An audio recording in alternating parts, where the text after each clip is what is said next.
Howdy-yo, welcome to the first episode of my Doctor Who-a-thon, where I will be attempting and failing to review every single episode of new, also known as modern, Who. Now I've seen only a few of the classics, so sadly most of the references to the older Who, the first Doctor William Hartnell to the 8th, Paul McGann, will be pretty much lost with me. Blame my parents for not giving birth to me faster. So I aim to review every single episode, whether it's brilliant, good, average, bad, or a Forest in the Night episode. Anyways, you get the idea. This series will contain spoilers for every episode released, since even in the older episodes, I will be referring to the new ones. At the end of the episode, I will rate the episode out of 10, since I'm extremely unoriginal, as you could probably tell from any content I've released so far. Anyways, on with the episode. Rose was originally broadcasted in 26th of March 2005, when I was just a wee little 6-year-old lad. Series 1 did happen to be my first series, but the episode Rose I would only seen when the episode came out on DVD. I still have the Series 1 DVD to this day though. The opening title sequence I have to commend. It gives you time, space, cool music and the stars of the show all in about 30 seconds. It always gets you ready for an episode and never cringy or particularly obnoxious. Well, Series 7, my title thing isn't the best. Oh, anyway, although I don't understand the Doctor Who logo in the title sequence, it's silver, the stupid beaming lights. Why not the logo we see everywhere else? I mean, the magazine has it, the BBC site has it. Why is this silver, not gold? Anyway, we then get a great view of space and a gradual build-up of music as we zoom in on Earth. This really gives a good perspective on what the show is about time and space, not to mention its great imagery of space, even though it was made in 2004. Then as we zoom in, we instantly know that it's England, London, from a zoom-in shot. Great way to tell the location of the episode. The montage starts with some great music, and an introduction to Rose's boring everyday life, and some great imagery of London. Hey, it's Mickey the Idiot! The lift stops, and we get this sudden eerie silence suggesting something is about to change from this boring everyday life. The eerie silence becomes eerie music and then quiet. This creates what the sound suggests, eeriness. The door locks in a typical horror fashion. Way too cliche. Why does it do that actually? There is no reason for that door to lock. I'm thinking about this now. What? It's not plastic. Anyway, the door shuts because of horror stuff and the music picks up even more and something horrible is about to happen anytime soon. Obviously. Oh look, it's a plastic dummy. I'm so scared.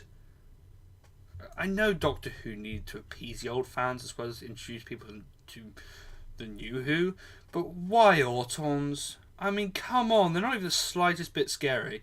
I don't know, maybe that's just me, but what about the Cybermen? Now, that would have been way scarier. Like, can you just replace every Auton with Cybermen in some scenario or something? It would be so much more scary. Especially after that climactic music. The Autons turned out to be a bit of an anticlimax for myself. You may think differently, but that's my personal opinion. On with the episode. Rose is about to get hit by some plastic when the Doctor takes Rose's hand and iconically says, "Run." Great way to introduce the Doctor to the scene, as the person who runs and stops the monsters. Along with the music shift, it's a great small chase scene. The lift scene is great as well, as Rose tries to create a tangible explanation for the Autons, and the Doctor just shrugs it off. Really gives the difference between the Doctor and everyone else. The Doctor gets Rose out of the building, and we get this partially impressive explosion of the building. It's not the best explosion, but it's not the worst, especially in 2005. We get some Coronation Street / Emmerdale / EastEnders scene, and then this weird transition from a binge to an alarm clock. Anyways, we get the same shot from earlier in this episode with the alarm, but this time she goes back to sleep. This is great symbolism in how the Doctor has changed everything in one day. Fun fact though, apparently this day is meant to be March the 5th, which is actually my birthday. So we've said it, Rose is not waking up on my birthday. How dare you. God, suspension with a cat flap. Then woo the Doctor. Okay, Jackie tries to hit on the Doctor, which goes as well as any of Jackie's plans. We also get a hint that the Doctor was recently regenerated from who we now know is the John Hurt Doctor, when he mentions the ears.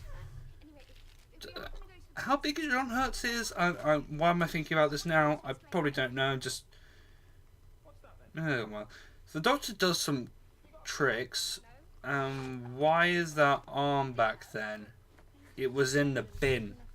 Did it decide to crawl back into Rose's house? Why would it do that? Anyway, Rose seems far too busy with her own life to notice the Doctor is getting strangled.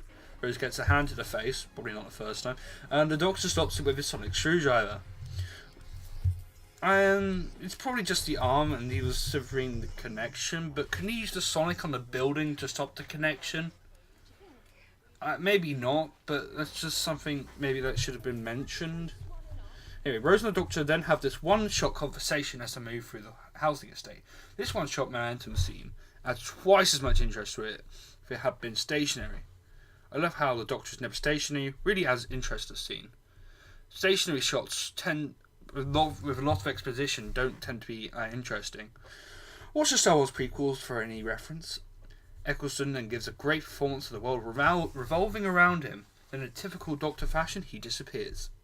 And we also get the first sound of the TARDIS. It's the new TARDIS. It's not that different from the old, but it's also a lot different in some ways. I think it's a great sound.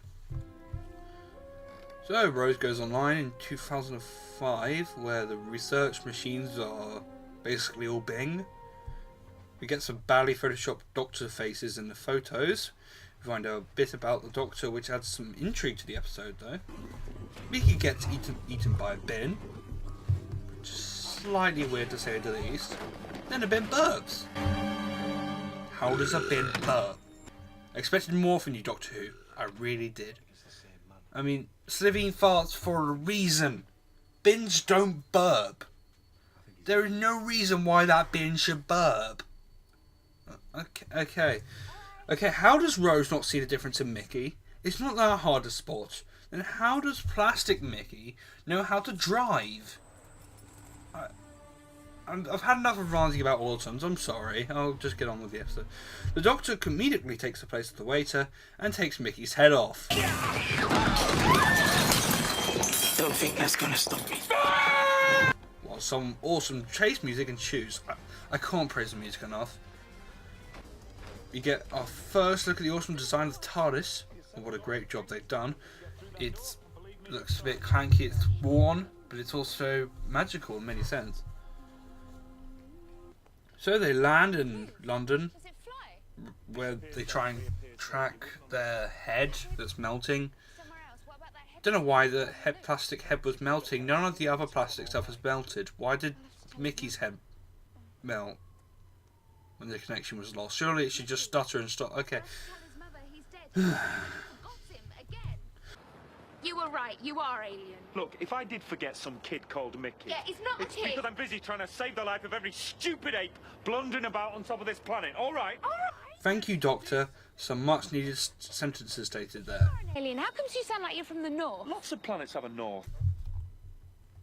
Love the North. We are going to the north. Metal circular structure. I'll give this rather convenient scene or a shot a pass for the purpose of the show rather than tell, which is always better in my book. Well, not in my book. I mean, film or TV books can't show unless it's a picture book or a comic book, but oh god, that CGI! Mickey wasn't even tied up. Why didn't he just run? Ah, more CGI! Oh, and a nice reference to the Shadow Proclamation. Nice tidbits of Time War without mentioning it. And it's a mystery and intrigue to the rest of the series. Okay, I'm sorry, but one more thing about the Autons. How do they get guns? There seems consciousness is meant to be controlling them, not building stuff into them. Are you saying that dummies already had guns in them? Why did they have to kill Clive? I like Clive! What are they doing? Okay, one other thing. Everyone could see the London Eye transmitting the signal. Why hadn't you or anyone else blown up the London Eye? I know it's only been 5 minutes, but remember how quick the unit responded to the second Cyberman invasion for the 11th Doctor, Peter Capaldi?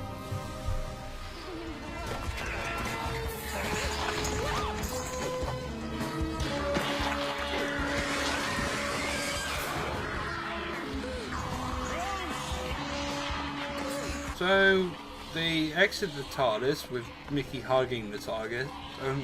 We're not having the fan fiction of Mickey and the TARDIS, are we?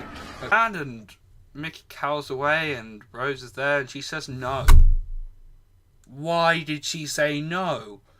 You've lost your job. your mum's the chav. Mickey's not very interesting. Well, he's interesting later, but he's not very good, is he? Not very masculine. Okay, I'm not comparing myself to Mickey. Anyway, it wasn't a hard decision. Even if you want to go on one trip, just go to Mars or something.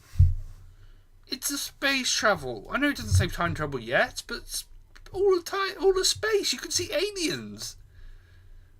No one else has ever rejected it because of that reason that Martha left after going on many adventures, not for her family, rather than not going on any. Anyway, okay, so the Doctor returned and mentioned he travels in time because that would make a difference to anyone who said no in the first place. But apparently he did, and Rose joined the Doctor for another 2 series. By the way, Slow motion shot. What's the point of the slow motion shot? It doesn't really fit. Anyway, so that's the end of the episode. I actually really enjoyed this, despite my commentary. I just found bits to rant about a bit more easy to find. It's definitely not a perfect episode, as you can probably tell, but it was a great introduction to the Doctor. The music was amazing. Rose wasn't that unlikable. Like, for some people she is, but she isn't for me anyway.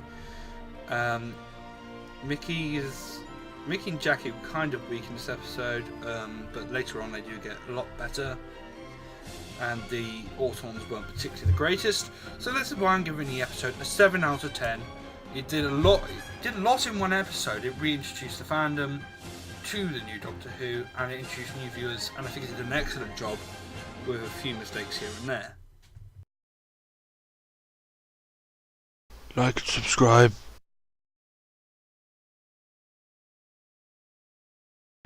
If this weak and fleshy boy is to represent us, I strongly advise the issuing of scissor grenades, limbo vapor, and triple blast brain splitters. What for? Just generally. Remember, we are going to the north.